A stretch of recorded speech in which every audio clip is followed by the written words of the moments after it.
Le Zoom Echo.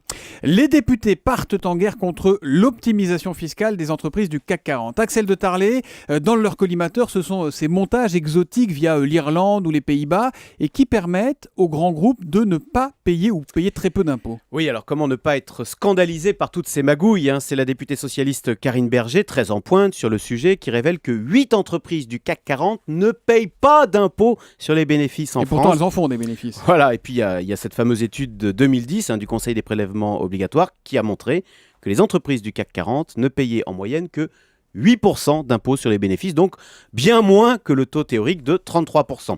Donc c'est pour éviter tous ces abus que les députés ont adopté vendredi un amendement qui va durcir la loi.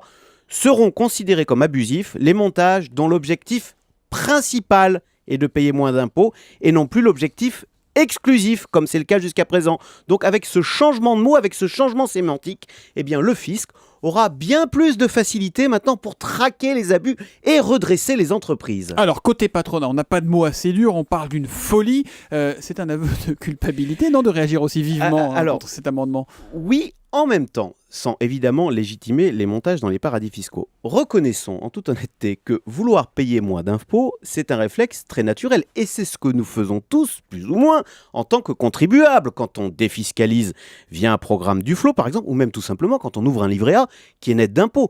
Enfin, c'est quand même des tout petits taux. Voilà, alors c'est loin, je vous l'accorde, ouais. C'est différent du montage aux Pays-Bas.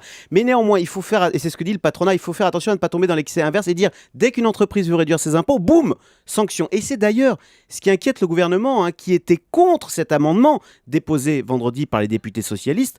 Sur tous ces sujets fiscaux qui sont très techniques, le gouvernement fait remarquer qu'il faut être très précis et border les limites, border les responsabilités de chacun.